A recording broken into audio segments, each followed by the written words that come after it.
Hello, I'm Nidley Gooden. Welcome to TechNOVA's webinar, Achieving a Step Change in Customer Engagement, Preparing for the Era of Intelligent Automation. Now, we, the customers, have increasingly dominated business strategies for half a decade or more, haven't we? If your customers have felt positive changes, you've probably seen greater loyalty and buy-in from them. But, of course, many haven't done that. They've relied on gimmicks, failed to measure feedback, or fallen back into old ways when times have been more challenging. So now, the rapid rise of intelligent technology is kick-starting a new conversation. Rather than focusing on the hands-on service or experience as we have done in the past, it's really engagement that's now becoming genuinely a game-changing factor. Automation, in particular, RPA, advanced analytics, and machine learning, offer a vast array of solutions to build deeper customer relationships. So today, we'll unpack the issues at the heart of modern customer engagement.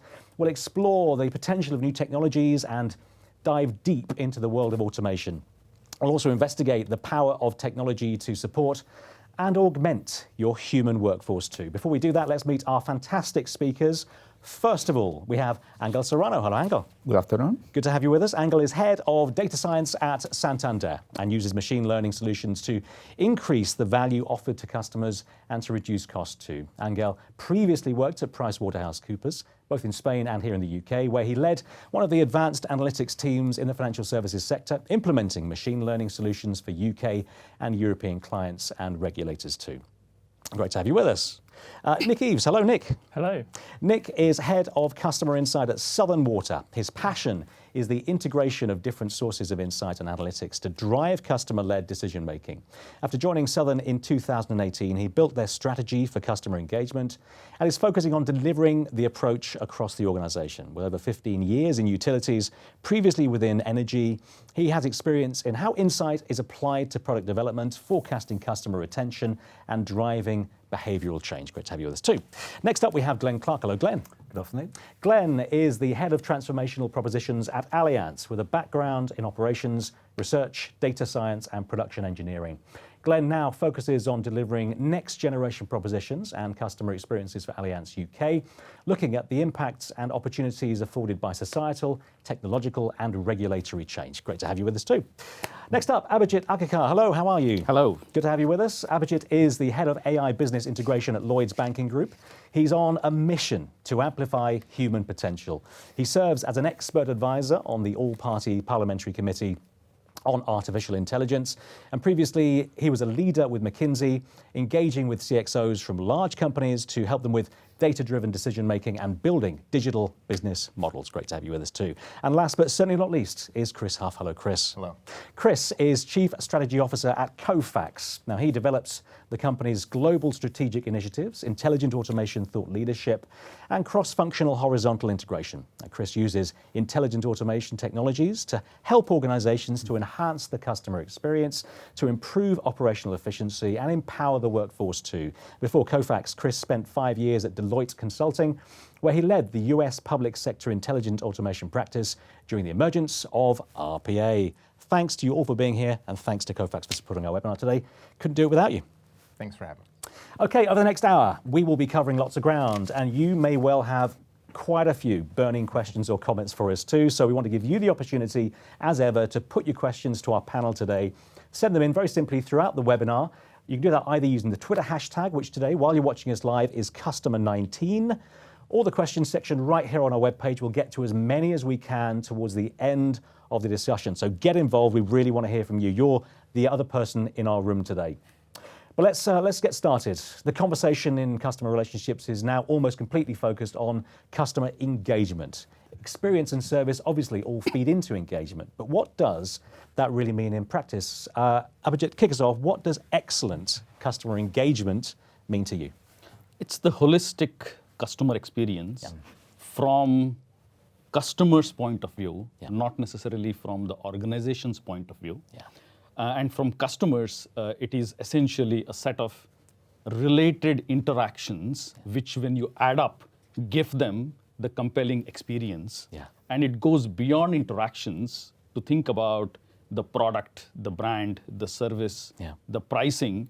What does that mean holistically for the customer. It's almost a different way of working from engagement back into your processes, actually, rather than pushing out really efficient processes. Obviously, part of that. Nick, what do you think from Southern Water's point of view? Hey, I'm a customer. I'm in your area. I have to work with you. Yeah, absolutely. I mean, for me, engagement's about participation, and it's about active participation. It's about having that two-way relationship, and it feels very personalised and individual. So it's talking to you as an individual, as a household, and it's easy and it's natural. Yeah. For us, we've got so many different types of customers, from different types of household customers, but businesses, farmers, local councils. We have to work with all of those different types of customers to do what we need to do, and they need to be actively engaged. And actually, what they do for a living almost bears direct relevance actually to what you do. Sometimes, everybody here has customers of all shapes and sizes, but actually the relevance is really important. We'll get into relevance, I'm sure. Glenn, what do you think? What does excellent engagement look like? I think it's all about being able to listen and understand your customers on their terms rather than yours. And so, historical segmentations of past tend to be an internalized grouping of how you decide who your customers are and what you're going to give them. I think what we're talking about, today is about that next move towards being able to adapt your organization to what the customer needs rather than the other way around. It's the above and beyond bit, isn't it, really? Rather than just the transactional relationship, it's what happens after that and why I want to be with you rather than what I get from you. Do we know you? What do we know about you? Yeah. What do you want to get done? And how do you want that to happen? And we have to be able to work to meet those expectations. Angel, what do you think? So I think that you touched on a very critical point. Historically, companies haven't been able to adjust to customer needs, and the reason is because organizationally have not been ready for that. Yeah. There have been key players in the market, particularly startups, who have been able to do that and nailed it. Particularly, we can see startups in the banking sector which have been able to articulate a solution in a very short space of time. That shifted that the whole industry moved to that area and being able to understand customer needs and able to adapt the organization to the customer needs. In some ways, it's a big process and difficult to, when you have lots of fintechs, insurtechs and so on, I mean, they may well have a really niche and focused view of the customers they're after or what that solution might do. But actually, it's still quite detached, isn't it, I suppose, from your customers as yet. When you put that together, relationship between you guys and then with the customer is fundamentally important. It's critical. Yeah. It's critical. But that journey is difficult. It's difficult because historically, particularly in the financial services sector, we haven't been able to do that until now. And the main reason is because if we are not able to adapt to that situation, we're out of the game. Yeah.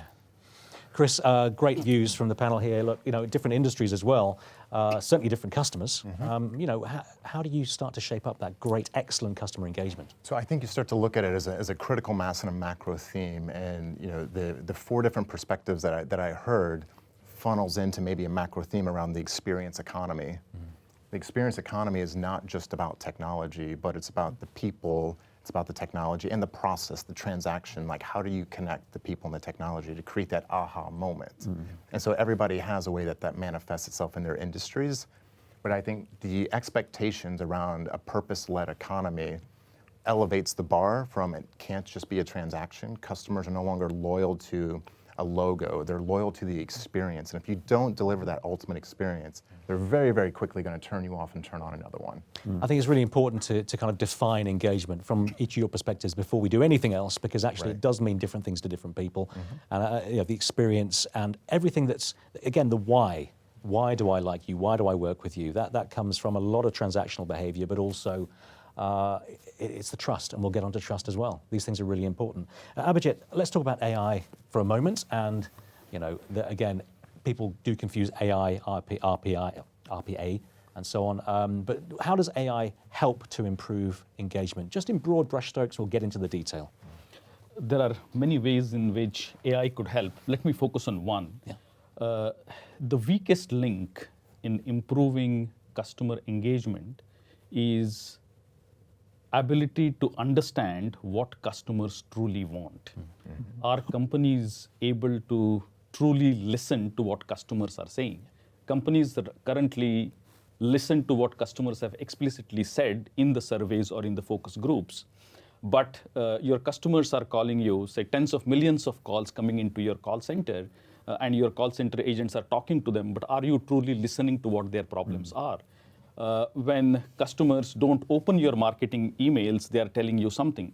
When customers are calling you too many times into your call center, they are telling you something. Or if they are using your only one product, or using your products only in one part of the country, they are telling you something. And it's the nuance and it's the predictability, the predictive side of it, which is fundamental with all that data coming in. Nick, what do you think? Yeah, no, absolutely. I mean, we tend to think about kind of engagement or insight being kind of pigeonholed into, focus groups or surveys, but all these different data sources, whether they're kind of structured or just sort of anecdotal, they're all telling you something and they all need to work together. And I think the problem you have with it from a customer point of view is they don't think in that world. No. They're just interacting with you or engaging with you at certain points in time. Yeah. And their expectations change depending on the day, what's happened to them, what's happened 5 minutes before, what's happened a year before. Those are constantly changing. So to try and work around those is really tough. Glenn? I think it's a great point, and I think everyone wants to find a way of becoming more solutions-oriented rather than process-oriented, and I think that's something that this new wave of technology is starting to paint a picture of how we might be able to do that in a more effective way than we've ever been able to do before. It needs to move away from a numbers game before it can really be useful to me as a customer. I can actually get the feeling that I have a process that I actually really rely on. Chris, what do you think? There are so many different elements of this. There are a million different elements, and the personalization is what's really, really important. Everybody expects that, they're not buying the technology. They're interacting with you, and they sort of expect a very personalized experience. And the onus is on the company then to figure out internally, how do we use the people, process, and technology to create that personalized experience? And we have spent decades now collecting so much data. And so I think as we get into this conversation, applying technology to how do you glean the insights from that data in a real-time manner to personalize those services, I think that's sort of the aha moment that a lot of our customers are demanding. So that's and the speed is fundamentally important. We've got a lot to get through in this session, but we will get through it. Tailoring. How do you start to approach tailoring the interactions to get better engagement, Glenn? I think there's a couple of things. So, picking up the point that we made earlier about solutions rather than processes. We don't want our customers to feel like they're following what we want to do. No. We need to be able to work out ways of understanding not just what job they're trying to get done, but how they want to get it done. Yeah. And by that I mean that you're starting to tailor the way the experience is delivered, the language that's used, the channels that are used, the information that you've previously gathered about that person, and then make the next best way of adapting what we can deliver to that customer and make it real for them. Yeah. And if you're able to do that well, then the customer will start to recognise that, if it even not explicitly but implicitly, and then start to creates value in the customer's mind. And then that's when we can start moving on into deeper forms of engagement. So you've got to start designing. Everyone's got to be involved in designing. We're all customers, the developers are customers. You've got to start really thinking about my experience, personalizing it to myself as a developer or a company developing this piece of AI, and then go from there. Is it a different way of working to develop this, Glenn? Absolutely, I think so.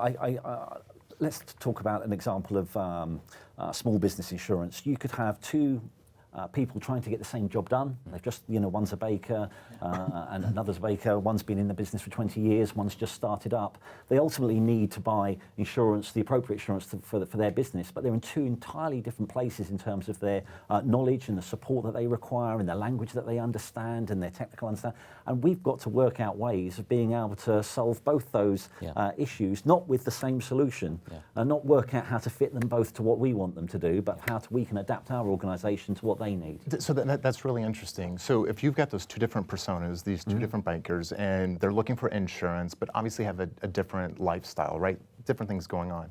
Do you ask them the same questions as you onboard them to get them to a point where they buy insurance? Or does one question lead to a different question than the other one based on how they answered it?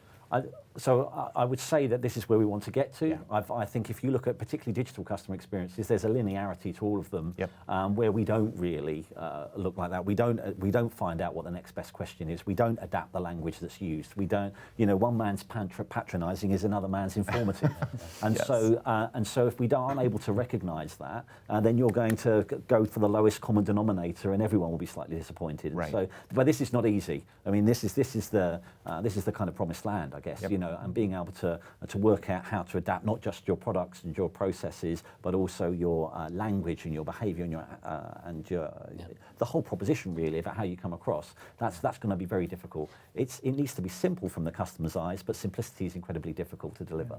It's a really great question. And adapting the nuance of your question to the customer as that journey morphs and changes is absolutely promised land. That's the future, but it has to be there. Otherwise, AI ain't very I. No, well, that's humanistic, isn't it? Yeah. If you were talking to people in a room and they were different people with different personas and different backgrounds and different levels of experience, you'd have different conversations. We've got to work out how to do that with all of our engagements with customers. Let's put you on the spot. Lovely. So let's talk about relevance. How relevant can we become? We can talk about Southern. You can talk about the utilities industries. But how relevant can we become? I think we have to do it across all the industries, because the customer doesn't look at us in kind of silos.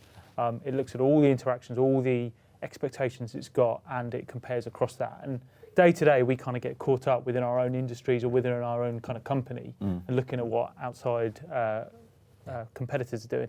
And that's not really the way that we need to look. We need to look from the customer eyes. Yeah. And you need to look right across everything that's going on, because those are the expectations that customers have. And if you don't keep up, you will fail. Yeah. Angel, this is very important. We talked about this before we came on today. Is we talk about people like Netflix. We used to talk about people like Amazon. We still do.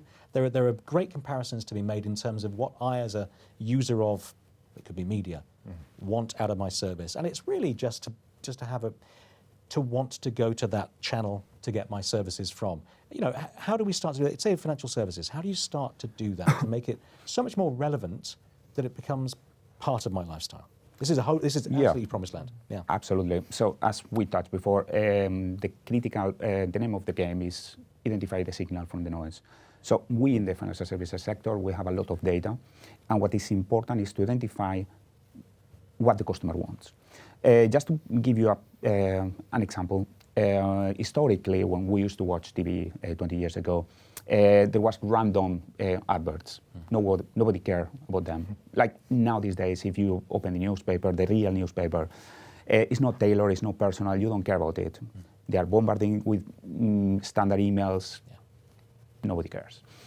It's annoying, but if a company is able to understand your needs and tailor their campaigns to your needs, is when that, let's say, annoying advertisement becomes a solution for your problem. You are looking for buying a house, and suddenly you are searching on a website and pops an advert from a banking saying, we can pre-approve you or we can give you this rate for this mortgage. That is very beneficial for the customer, from the customer perspective. Yeah. And that happens in any industry. We have seen in Netflix, in Amazon, where they really identify what you want and advertise to you. In the football industry, the same. For example, I have a very good friend who is a sport director of Leeds, and they told me how they use advanced analytics in order to identify the key players that they want for their squad. This is everywhere. It's in the day-to-day activities. It's in our interactions with financial service organizations, even in sports. I love that. It's fantastic. We could stay on that subject for a long time. Let's just go for a moment. Let's go shopping. What technologies do we have to start looking at in order to take us from there, where we've been traditionally with customer experience, to there, where a lot of that automation is dealt with, and then we can focus on what we do well? So if you think about the great Warren Buffett, has said famously, look for businesses with large moats around them because those are safe investments. But if you look at the company list between 2017 and 2007, the most valuable companies in the world, 2007, very little companies were part of an ecosystem. Today, 7 out of the top 10 globally by market cap, valuable companies are part of an ecosystem, which means that there's now cross-pollination of sharing of technologies. And the customers are demanding that you figure out what the ecosystem means for you to be successful.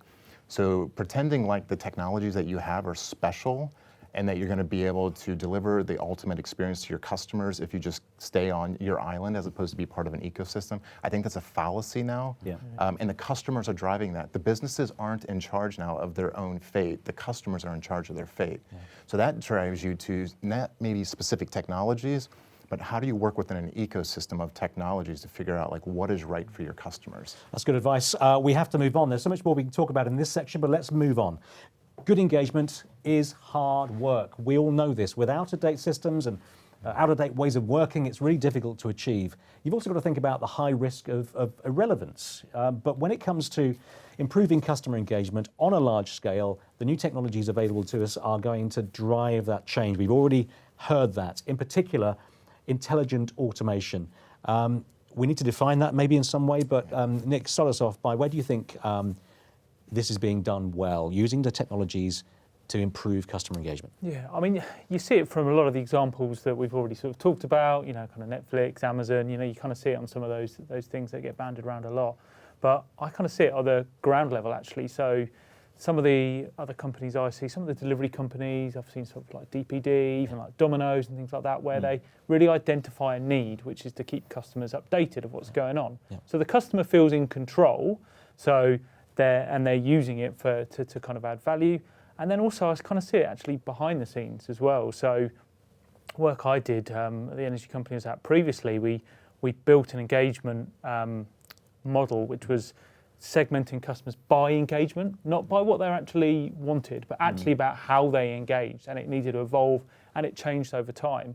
And I think some of those more tangible examples are where it's really going to work, because we can't all be Amazon and Google and Netflix, and nor should we want to be. Yeah. We need to do what's right in our own areas. That's really interesting to hear. Engagement drove that. But Chris, let's just very quickly, what is, as you see it, intelligent automation? Yeah.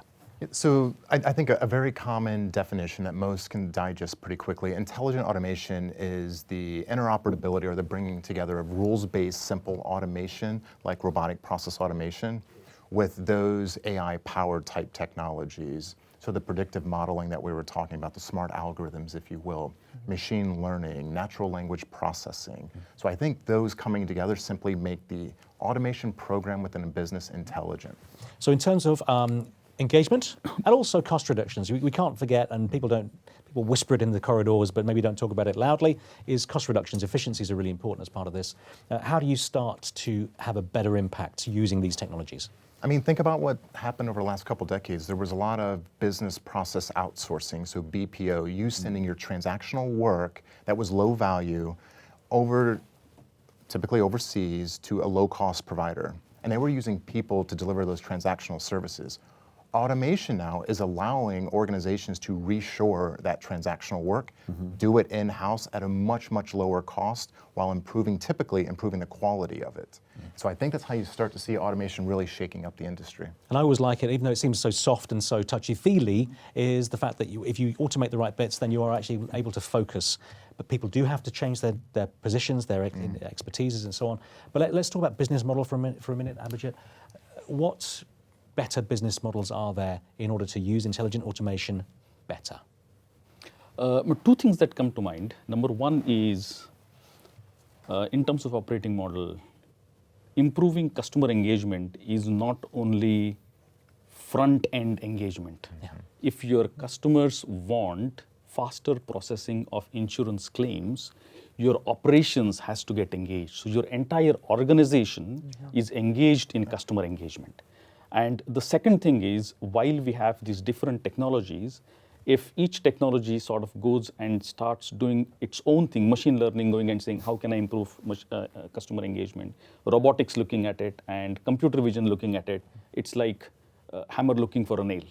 But the way we will have to look at it is, if this is the way we can improve customer engagement, what is the best solution, and how we can integrate all these particular technologies to create that compelling proposition for the customer. The operating model is interesting. It's fundamental in terms of being responsive, to work quickly and all those things, but also having those people involved throughout the organization, having the right skills as well.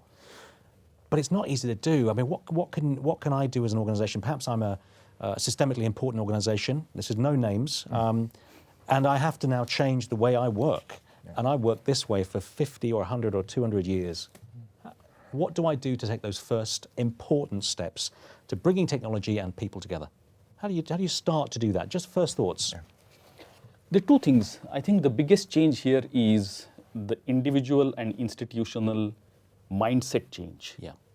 And that is what has to start from having the right story as to why we are making this particular change, supported that by the capability or skill building for the people who have to change, supported by the incentives or the performance management.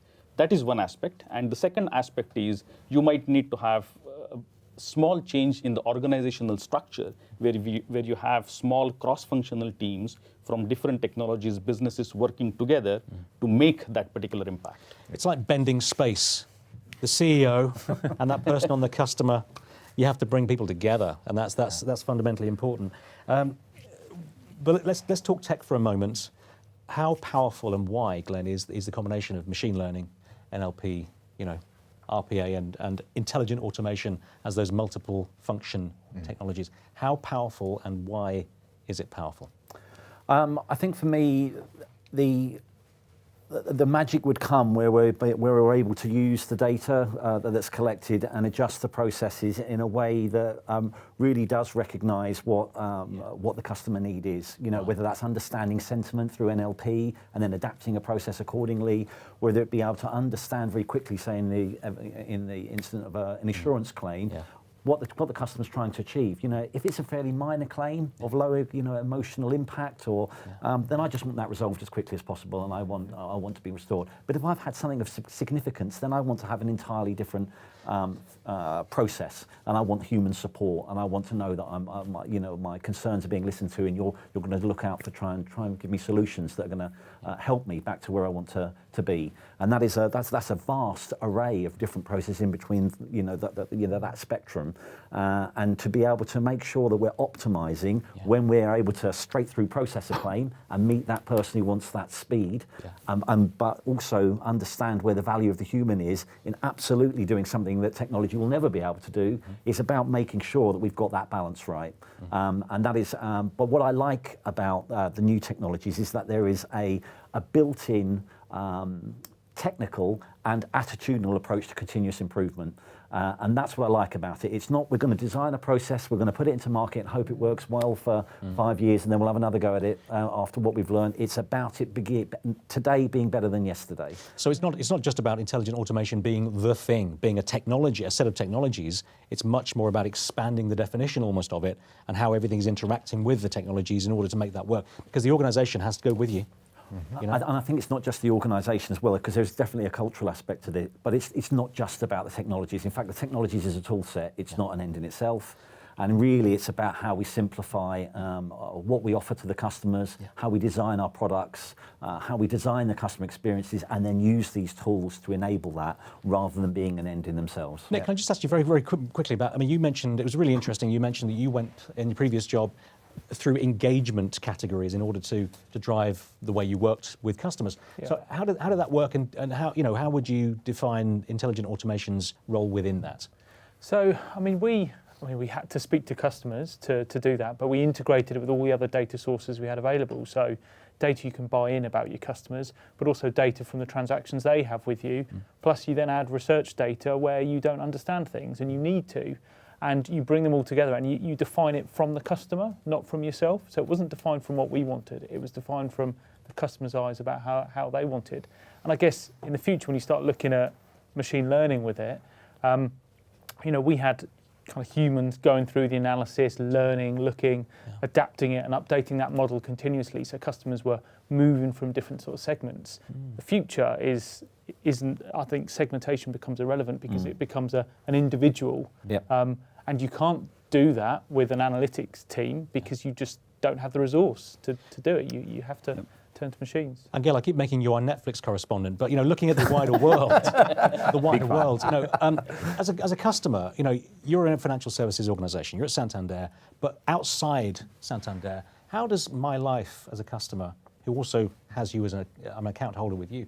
How much do you bring that person into your interactions? How do you start to do that?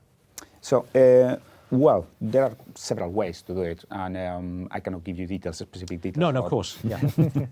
But the key point is what Abhijit said at the beginning, truly understand and hear and listen what your customer is trying to say. So if you are making 5 calls to the complaints line, means something, means that the 6th, you are losing the customer. If you are losing the customer, it's too late. You hear a lot of companies, particularly in the telecom space, where after someone loses the customer trying to call you to bring you back, that's already too late. You need to anticipate 6 months in advance that is about to happen in order to react to that event. It's a longer conversation, Chris. I mean, this is, add a layer of complexity now. We're talking 6 months in advance. I mean, what are these challenges? How do you start to address them? So I think this gets to the experience layer, right? And I think the experience layer, I think Nick and Abhijit, you mentioned 2 things that really drove a sort of a thought, just firing from the hip here. It's sort of none of this scripted, but just sort of, if you think about this whole customer journey map that you said that you've drawn out, right? You actually talk to your customer. There's a novel concept. Just ask them, what do you want, as opposed to trying to guess. And that's that outside-in perspective, Abhijit, that I think you opened up with and said was absolutely critical. But you can start to journey map all the way from onboarding to then servicing to then maturing and having that lifelong relationship with your customer. But that journey map, there's a lifeline through there, and it's data. So as you're bringing in data throughout each one of those touch points on that customer journey, what's the technology maybe you're using to amplify that experience? Whether it's as simple rules-based, so bringing in the lowest cost technology that you possibly can to get the maximum value at each one of those touch points. And it doesn't have to be the most expensive, sexiest AI. Maybe it can be some simple rules-based technologies. So I think we're quick to jump on the bandwagon of the latest and greatest, when sometimes things like robotic process automation can absolutely serve as that connective tissue between all of these siloed stacks of IT that we tend to bring in. And then we figure out, how are we going to use it once we bring in the best of breed? So I think what's happening here is maybe don't go initially with a technology, but understand the business problem based on that customer journey map, and then reverse engineer into what you bring in. Abhijit, we are going back, which is really important, and we're thinking clarity. We're thinking customer, we're thinking it may mean sometimes a painful change to the way you've always worked. The revenue streams may be different. But is this what you need to do? You don't have to go for the most expensive, you have to get your logic right on why you're doing this. Is that what you have to do? Yes, absolutely. I think it needs to start from business problem rather than from starting from these are the technologies. And if you have a technology view, then of course the view is what best could I deploy? Now, whereas if it is a booking.com website, there could be 12 simple machine learning models, very simple, could be working on it rather than a deep learning complex system working to help the customers. There are many people watching us today who are already way into this journey. So the next thing is about what I do when I've already got this in place, but actually it's not working very well. Just a scenario. What do I then do to bring myself back into line? Is it just literally going really old school and talking to my customers? A sample of my customers. What do you do to get it back into line? You see, in this particular thing, from data to value chain, you need to understand what are the different components.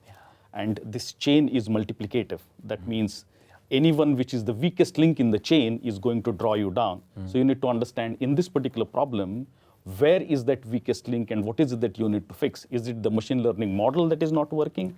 Is it that your last mile, which is the decision-making capability of your decision makers, is not improved? Is it the data that is weak? So I think we need to scan through the entire chain to find out where the weakest link is and improve it. One of the first things that, and I think this sort of is a culmination of what we've been discussing for the last few minutes, but I came over to Kofax about 1.5 years ago. One of the first things I did was we set up strategic advisory boards with our customers in all 3 regions of the world, since we're a global provider. So in each one of the regions, in EMEA, in the Americas, and in APAC, we set up customer strategic advisory boards. So those very large logos that are really have been with us for some time, and we hope that they continue to invest in us. And we need to have that partnership and that trust as we move forward. And so we established that, and the feedback that we get, good, bad, and ugly, helps us tremendously because now we're getting that outside-in perspective. You tell us what your business problems are over the horizon, around the corner, that you're going to deal with, and let's see if we can be part of the solution. Then we reverse engineer that into what our product needs to be. There are so many things, common factors, common complaints, common problems that I as a customer will have experienced even if I don't know the customer a million customers away. So there are things at scale you can learn from a few people, at least to put you in the right direction. Angel, final question in this section, legacy systems. How do you now, I didn't want to ask the question, but you've got to ask the question. How do you move away or bolt on or start to heal the wounds that you may feel? So I've been asked this question many times, and theoretically, the answer is yes. I mean, if you provide unlimited resources and time and funds, just swap them out. Yeah, okay. It will get done. But in reality, the answer is a practical answer is depends. Depends on the situation, depends the company, depends on how deep those legacy problems are. Back in my old days when I was at PwC, I saw several of my clients that invested a lot in huge transformation programs with a lot of funds and a lot of time, a lot of resources. And after 5 years, the program was 5 years, 6 months before that time completed, the program got cancelled because it was impossible to achieve what they wanted to achieve. So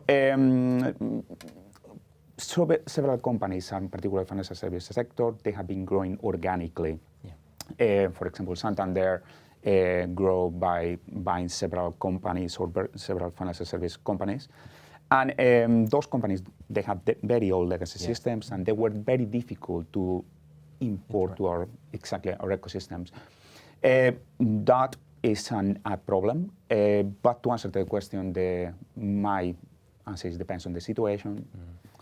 Effectively, Glen, very briefly, what do you think about that? I mean, it is, you have to take baby steps. You can't shut down the bank. You can't shut down the insurer. No, I guess one thing that came to my mind is that what you don't want to do is to use things like RPA to try and avoid fixing old problems, though, as well. And so, whilst some of these programs can be, multi-year, tens of millions of pounds, and can feel like never-ending, and everyone wants to move away from those type of programs generally, and replatforming can be, a considerable issue.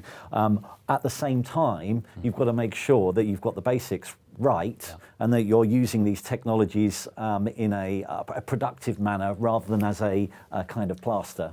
We're learning eye on the prize. Always think about what the business needs, and and always treat it like a new business within your business. That's the only way to find a solution to a new problem.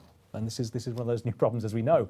Okay, we're about 10 minutes away from your questions, so please do keep sending them in.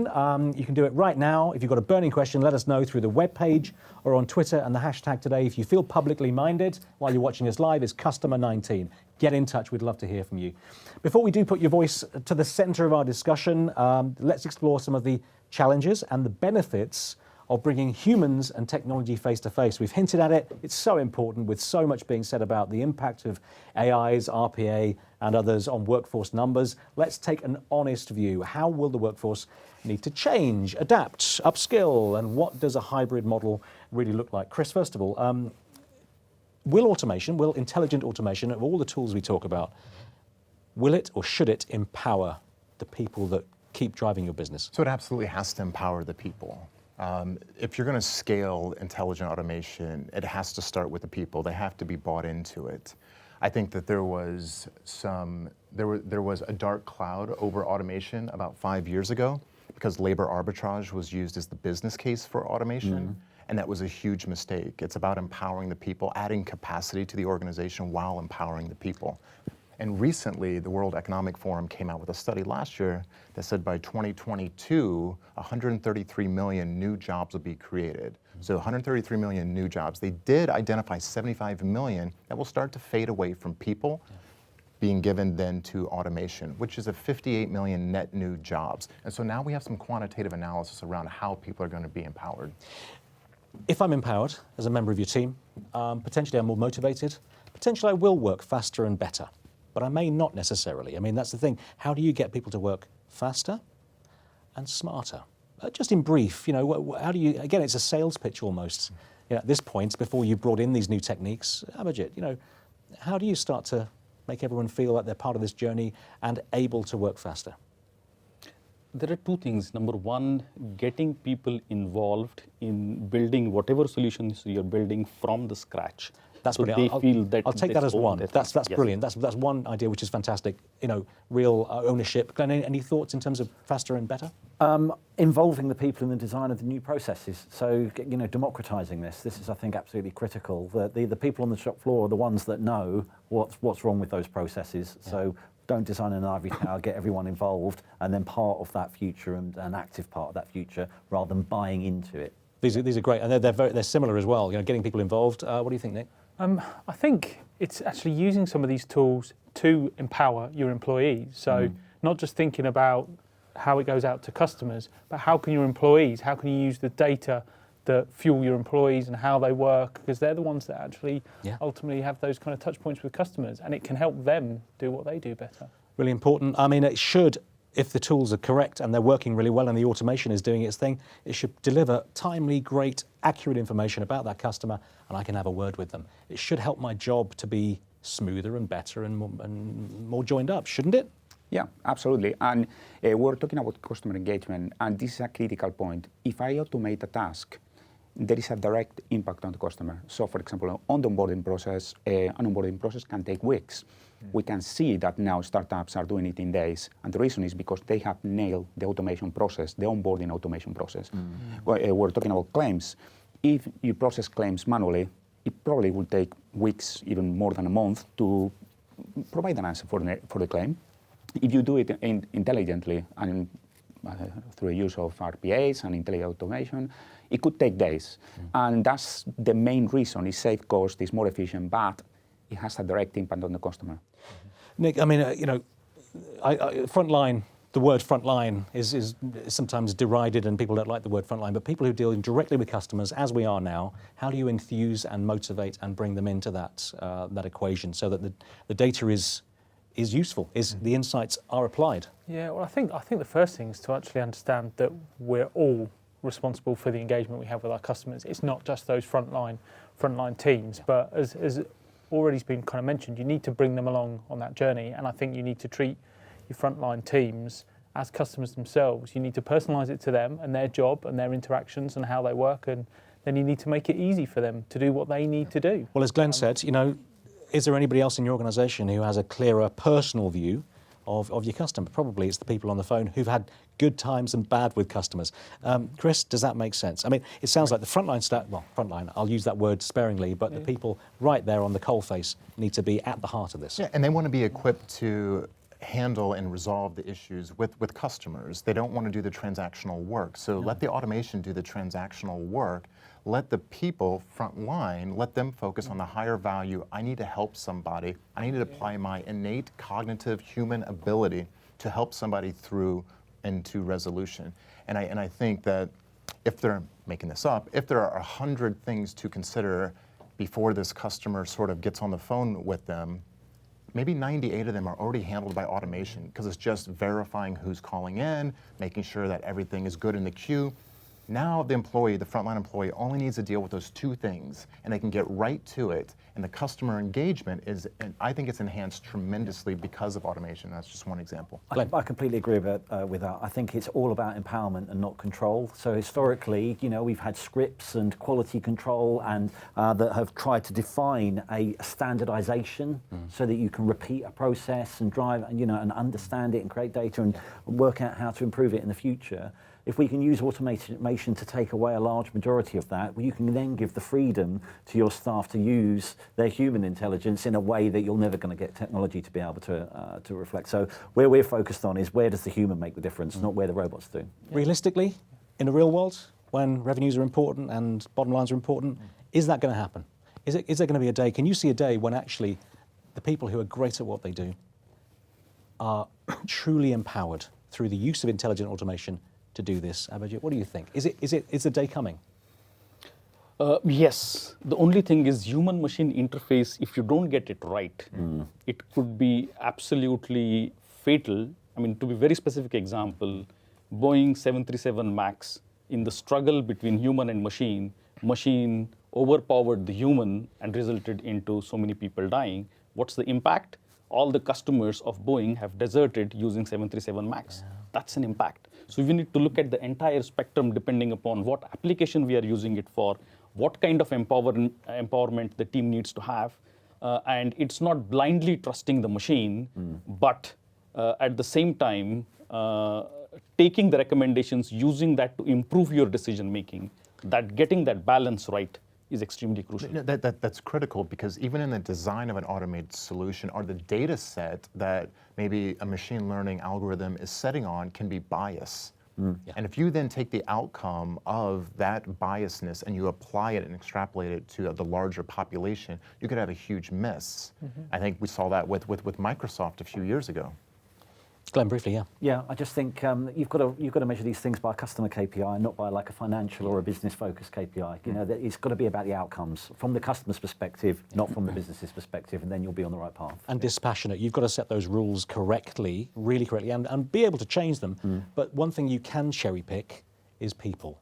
How do you bring the best tech talent into your organization that actually fit your organization right now? Are we talking gig economy, the best people for the job today but not tomorrow? What do you do, Glen?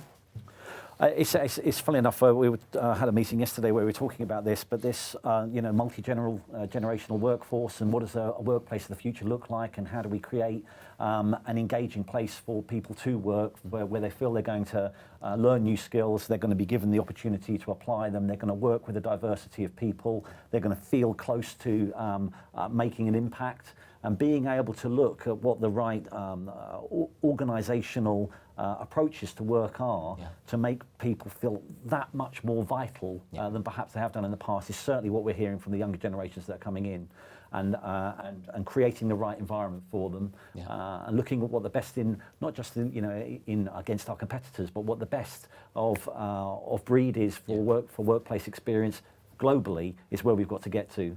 You've got to create, and it is a package. It's not just about, am I going to be able to do my AI in one particular sphere. It is about what your business stands for, and what it's trying to do with its customers, what its ambitions are, what it it's that broader aspect. It's fair to say that there's some unfair reviews of what young people are like. Younger people coming to the workforce are not snowflakes. They possibly expect the life-work balance to be better, or to them to join together pretty much. You need to believe in your organisation. But there is an entrepreneurial change in the younger generation, something you will have seen over the years, and over here in the UK, perhaps it's coming now. There's an entrepreneurial attack on the jobs market, right? So there is great talent to be had, but they will have much more of a decision in what they do with you. Absolutely. And that's Absolutely. so. Let's just talk for a moment about the human touch before we go on to your audience questions. They're coming through. Please do get in touch. How much of a risk is losing the human touch, Abhijit? The one example that I shared with you is an example. Let's take another example down on Earth, right? When it is, think of autonomous car like Tesla, right? If the car sees that an accident is going to happen, it wants the driver to take on, how should it communicate to the driver? How long will driver take to understand what the situation is? What if driver's understanding of the situation is different from car's understanding? You'll have to take all of those things into consideration. But if you bring it to a simple thing of a chatbot who can support a customer to check savings account, what is the balance, where customer can do it without any human touch, it's something which customer would actually prefer. So it depends upon what the application is and what are we using it for. Before we go to your questions, one final question to Angel about the successful hybrid model. How do you, again, if you haven't already, how do you start to build a better model, a better operating model? And we've talked about a lot of stuff, maybe even the key bits to always think about. So in order to build that capability in the data science, you basically need people, good people, and technology, and they have to grow in parallel. More important is the people, because it's very difficult to attract. It's a new market, and particularly companies that have been operating for a long time, some of them have not been able to adapt to that market. Therefore, these people, data scientists, data engineers, machine learning engineers, they prefer to go to startups or techs, high-tech companies who are able to provide what they want. Companies that have been able to adjust to those requirements are being successful, but the market is so hot that those companies have to think differently. Is it time? It's a yes or no answer. Is it time to go back to the old days of when you actually go and meet that you meet that person, they come in to see you because you can get a very good human view of that person and their motivations and how good they are, even though possibly AI is being used all the way through the selection process. You know, is it important now to go back to what we used to do and meet people? In my personal opinion, yes. Thank you very much. Okay, short and sweet. It's been a great discussion so far, and we hope that you found the points from our panel really useful and their ideas exciting. I think there have been some really great ideas. There is so much ground still to cover, but for now, it's time to hear from you. Thanks very much for sending in your questions and your comments through Twitter and the webpage. You can still do it. Get in touch. We'll get onto them in just 2 seconds' time, maybe 5 seconds. But before we do that, please, if you can, take a very brief moment to rate today's webinar so far. The poll question should be appearing at the top of your feed. Your response is, of course, confidential, but really useful. So thanks very much for that. Okay, time for your questions. We now throw it over to you. Katie Ellen. Hello, Katie, Innovation Engagement Lead at LNER. Hello, good to see you there today. What can we do about the huge skills gap in this space, with specialized jobs being created faster than companies can fill them? Perfect question. We were just sort of covering that. Any thoughts, Chris, in terms of the skills gap? We know developers are in hot, kind of hot supply, but certainly required. How do you bring people together? In fact, possibly upskilling, sideways skilling your workforce. Yeah, so I think this is one where it's there's an adage, right? It takes a village to raise a child. Like, it is a community effort to get some things right, and I think this is one of those things where it's going to take a community approach. From an individual basis, the willingness to be reskilled. And I think from a government perspective, how do you incentivize certain policies to enable this upskilling? And then from an organizational perspective, what are the pathways to upskill your workforce? So I think there's a community approach. Yeah, I work with a lot of train operating companies, and you've got a mixture of people. People who've been there for 30 years, people who've been there for 1 year, right? 1 year, enthusiastic, it's new, it's pretty good. 30 years, I've done this, I've seen everything. Now, that's true of many organizations, and bringing people with very different experiences, sometimes vast experience, built up over many years. How do you get those people really involved in this, which is brand new? Well, I think a lot of it's about the culture, obviously, of the organisation, but the attitude of the people you've got. Actually, a lot of these people that have been doing it for 30 years have still got that same drive for change, and that it can help them and kind of do it better. And you need to just bring them together. And if you can drive that culture of change and innovation, so allow people to do new things, allow them to be empowered, let them fail. If they do it, fail fast. It's that kind of culture that you need to breed to succeed here, I think. Failing fast used to mean that you were kicked out pretty fast as well. Yeah. And that's the difficulty, isn't it? There's still a perception, but actually the experience and the honesty you'll get from people who've been there for a lot longer. If you have a long-running organisation, that's really useful, but it's difficult to listen to criticism. So maybe that needs to change. Angela, any thoughts on filling the skills gap? Because you want people who are hot at developing, hot at the new techniques and approaches and technologies, but you also want to bring your people with you if it's possible. Yeah, I believe that there are 2 key components here. One of them is the data scientists, data engineers, the people that you need in order to build models. Those ones are difficult to create, particularly because I always use this as an example. If I am in a new job in, I don't know, another sector, like for example, probably in reporting or finance, I could deliver value in 1 week, 2 weeks. Yeah. Not being an expert, but I could deliver value. Data science, data engineering, you don't deliver value until 6 months. Yeah. So you need the right talent. And on the other side, that is the customer side, or basically our customers, internal customers, I have to say, I generally surprise our operational teams that they have been, for example, working on the same process for 20 years. They have been accepting those new technologies, and they generally said, yes, give me this, I want to use it, I need it, and it will improve my process. It's the danger, actually, as we're doing here, of talking about them rather than having somebody right here on our panel. So that's really important. Another question, Mark Kramer, Customer Experience Director at KLM. Great to hear from you, Mark. How do you communicate to customers that you're using AI in interactions? Really important question. How honest is honest? Do you call your chatbot Jenny? What do you do? Ken, any thoughts in the honesty with customers on we're using AI, how do you do it? I mean, is it just you say, well, we're using AI and it should make your life easier, but don't forget you have a person to talk to if you want to. What do you do? It's got to be based on building trust, hasn't it? And so you can only really do that through transparency and honesty. And so I think to be in any way trying to pretend that you're not using AI when you are using AI is going to lead to an unfortunate end. And so, I think for organisations like ours, where trust is an imperative, then you've got to be very, very clear about what you're doing and why you're doing it, and getting feedback from the customers and listening, and having them in the room about how those processes are designed in the first place, rather than it being a big surprise. Yeah, I mean, trust is earned. Trust is built up over time. You can lose it pretty quickly, Abhijit, if you don't do it right. So, honesty, transparency, are these absolutely fundamental? Because I think we've all experienced times when it hasn't been that honest, and I'm talking to something that doesn't quite communicate in the way a human would. What do you think? Absolutely. There is an African saying which goes as, if you want to go fast, go alone, but if you want to go far, go together.